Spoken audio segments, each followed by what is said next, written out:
हालदार साहब को हर 15वें दिन कंपनी के काम के सिलसिले में उस कस्बे से गुजरना पड़ता था। कस्बा बहुत बड़ा नहीं था, जिससे पक्का मकान कहा जा सके वैसे कुछ ही मकान, और जिसे बाजार कहा जा सके वैसा एक ही बाजार था। कस्बे में एक लड़कों का स्कूल, एक लड़कियों का स्कूल, एक सीमेंट का छोटा सा कारखाना, 2 ओपन एयर सिनेमाघर और एक ठो नगरपालिका थी। नगरपालिका थी तो कुछ करती भी रहती थी। कभी कोई सड़क पक्की करवा दी, कभी कुछ पेशाब घर बनवा दिए, कभी कबूतरों की छतरी बनवा दी, तो कभी कवि सम्मेलन करवा दिया। इसी नगर पालिका के किसी उत्साही बोर्ड या प्रशासनिक अधिकारी ने एक बार शहर के मुख्य बाजार के मुख्य चौराहे पर नेताजी सुभाष चंद्र बोस की एक संगमरमर की प्रतिमा लगवा दी। यह कहानी उसी प्रतिमा के बारे में है, बल्कि उसके भी एक छोटे से हिस्से के बारे में। पूरी बात तो पता नहीं, लेकिन लगता है कि देश के अच्छे मूर्तिकारों की जानकारी नहीं होने और अच्छी मूर्ति की लागत, अनुमान और उपलब्ध बजट से कहीं बहुत ज्यादा होने के कारण काफी समय उवाफों और चिट्ठी पत्री में बर्बाद हुआ होगा, और बोर्ड के शासनावधि समाप्त होने की घड़ियों में किसी स्थानीय कलाकार को ही अवसर देने का निर्णय किया गया होगा। और अंत में कस्बे के इकलौते हाई स्कूल के इकलौते ड्राइंग मास्टर, मान लीजिए मोतीलाल जी, को ही यह काम सौंप दिया गया होगा, जो महीने भर में मूर्ति बनाकर पटक देने का विश्वास दिला रहे थे। जैसा कि कहा जा चुका है, मूर्ति संगमरमर की थी। टोपी की नोक से कोट के दूसरे बटन तक कोई 2 फुट ऊंची, जिसे कहते हैं बस्ट, और सुंदर थी। नेताजी सुंदर लग रहे थे, कुछ कुछ मासूम और कमसिन फौजी वर्दी में। मूर्ति को देखते ही दिल्ली चलो और तुम मुझे खून दो वगैरह याद आने लगते।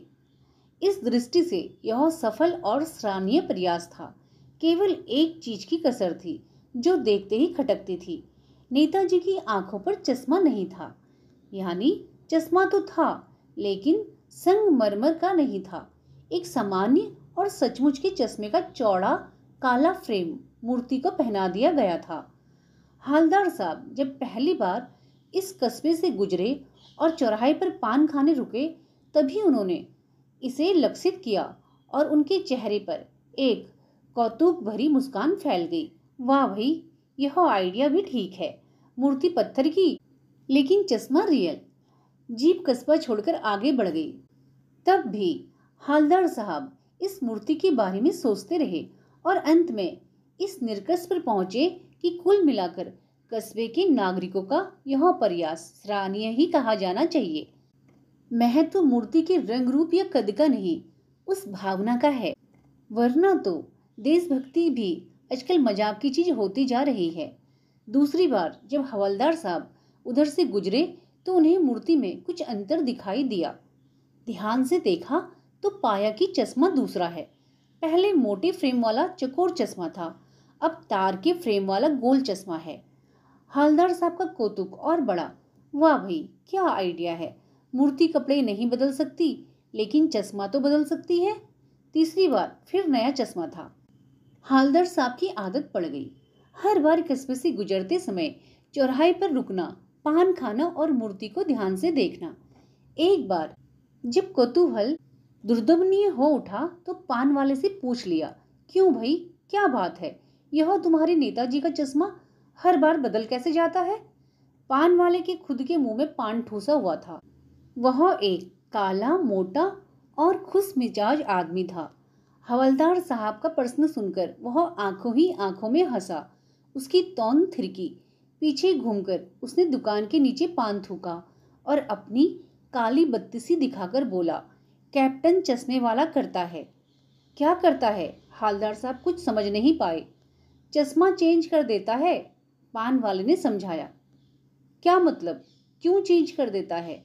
हालदार साहब अब भी नहीं समझ पाए। कोई ग्राहक आ गया समझो, उसको चौड़े चौखट चाहिए, तो कैप्टन किधर से लाएगा? तो उसको मूर्ति वाला दे दिया, उधर दूसरा बिठा दिया। अब हवलदार साहब को बात कुछ कुछ समझ में आई। एक चश्मे वाला है जिसका नाम कैप्टन है, उसे नेताजी की बगैर चश्मे वाली मूर्ति बुरी लगती है, बल्कि आहत करती है, मानो चश्मे के बगैर नेताजी को असुविधा हो रही हो। इसलिए वह अपनी छोटी सी दुकान में उपलब्ध गिने चुने फ्रेमों में से एक नेताजी की मूर्ति पर फिट कर देता है।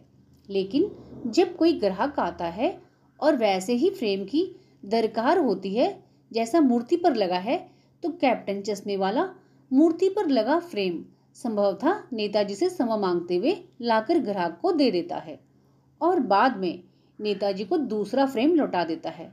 वाह भाई, खूब, क्या आइडिया है। लेकिन भाई, एक बात अभी भी समझ में नहीं आई। हवलदार साहब ने पान वाले से पूछा, नेताजी का ओरिजिनल चश्मा कहाँ गया?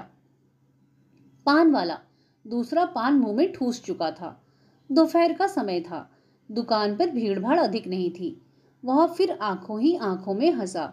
उसकी तौन थिरकी, कत्थे की डंडी फेंक पीछे मुड़कर उसने नीचे पीक थूकी और मुस्कुराता हुआ बोला, मास्टर बनाना भूल गया। पान वाले के लिए यह एक मजेदार बात थी, लेकिन हवलदार साहब के लिए चकित और गर्वित करने वाली। यानी वह ठीक ही सोच रहे थे। मूर्ति के नीचे लिखा, मूर्तिकार मास्टर मोतीलाल, वाकई कस्बे के अध्यापक था। बेचारे ने महीने भर में मूर्ति बनाकर पटक देने का वादा कर दिया होगा, बना भी ली होगी, लेकिन पत्थर में पारदर्शी चश्मा कैसे बनाया जाए कांच वाला, यह तय नहीं कर पाया होगा।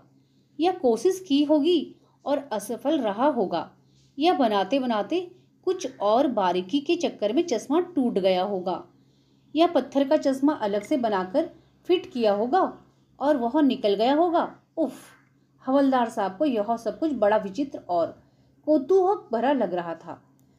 इन्हीं ख्यालों में खोए खोए पान के पैसे चुकाकर चश्मे वाले को देशभक्ति के समक्ष नतमस्तक होते हुए वह जीप की तरफ चले।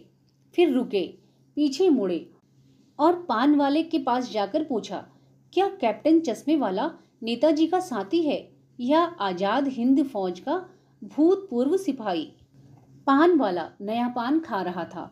पान पकड़े अपने हाथ को मुंह से 1.5 इंच दूर रोककर उसने हवलदार साहब को ध्यान से देखा, फिर अपनी लाल काली बत्तीसी दिखाई और मुस्कुराकर बोला, नहीं साहब, वो लंगड़ा क्या जाएगा फौज में, पागल है पागल। वो देखो, वो आ रहा है, आप उसी से बात कर लो, फोटो वोटो छपवा दो उसका कहीं। हवलदार साहब को पान वाले द्वारा एक देशभक्त का इस तरह मजाक उड़ाया जाना अच्छा नहीं लगा। मुड़कर देखा तो अवाक रह गए। एक बेहद बूढ़ा मरियल सा लंगड़ा आदमी, सिर पर गांधी टोपी और आंखों पर काला चश्मा लगाए, एक हाथ में एक छोटी सी संदूकची और दूसरे हाथ में एक बांस पर टंगे बहुत से चश्मे लिए अभी अभी एक गली से निकला था और अब एक बंद दुकान के सहारे अपना बांस टिका रहा था। तो इस बेचारे की दुकान भी नहीं, फेरी लगाता है। हवलदार साहब चक्कर में पड़ गए।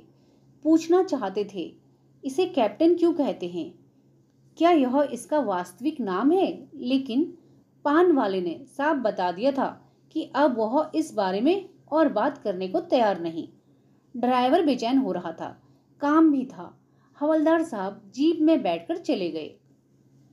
2 साल तक हवलदार साहब अपने काम के सिलसिले में उस कस्बे से गुजरते रहे और नेताजी की मूर्ति में बदलते हुए चश्मे को देखते रहे। कभी गोल चश्मा होता, कभी चकोर, कभी लाल, कभी काला, कभी धूप का चश्मा, कभी बड़े कांचों वाला गोंगो चश्मा, पर कोई ना कोई चश्मा होता जरूर। उस धूल भरी यात्रा में हवलदार साहब को कौतुक और प्रफुल्लता में कुछ क्षण देने के लिए। फिर एक बार ऐसा हुआ कि मूर्ति के चेहरे पर कोई भी कैसा भी चश्मा नहीं था। उस दिन पान की दुकान भी बंद थी, चौराहे के अधिकांश दुकानें बंद थी।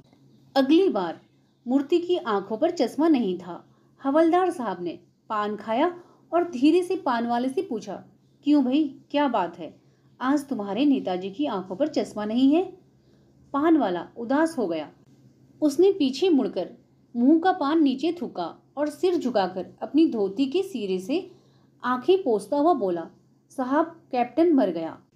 और कुछ नहीं पूछ पाए हवलदार साहब। कुछ पल चुपचाप खड़े रहे, फिर पान के पैसे चुकाकर जीप में आ बैठे और रवाना हो गए। बार बार सोचते क्या होगा उस कौम का जो अपने देश की खातिर घर गृहस्थी, जवानी, जिंदगी सब कुछ होम देने वालों पर हंसती है और अपने लिए बिकने के मौके ढूंढती है। दुखी हो गए। 15 दिन बाद फिर उसी कस्बे से गुजरे। कस्बे में घुसने से पहले ही ख्याल आया कि कस्बे की हृदय स्थली में सुभाष की प्रतिमा अवश्य ही प्रतिष्ठापित होगी, लेकिन सुभाष की आंखों पर चश्मा नहीं होगा क्योंकि मास्टर बनाना भूल गया और कैप्टन मर गया। सोचा आज वहां रुकेंगे नहीं, पान भी नहीं खाएंगे, मूर्ति की तरफ देखेंगे भी नहीं, सीधे निकल जाएंगे। ड्राइवर से कह दिया चौराहे पर रुकना नहीं, आज बहुत काम है, पान आगे कहीं खा लेंगे। लेकिन आदत से मजबूर आंखें चौराहा आते ही मूर्ति की तरफ उठ गई। कुछ ऐसा देखा कि चीखे, रोको, जीप स्पीड में थी। ड्राइवर ने जोर से ब्रेक मारा। रास्ता चलते लोग देखने लगे। जीप रुकते ना रुकते हवलदार साहब जीप से कूदकर तेज तेज कदमों से मूर्ति की तरफ लपके और उसके ठीक सामने जाकर अटेंशन में खड़े हो गए। मूर्ति की आंखों पर सरकंडे से बना छोटा सा चश्मा रखा हुआ था, जैसा बच्चे बना लेते हैं। हवलदार साहब भावुक हैं, इतनी सी बात पर उनकी आंखें भर आई।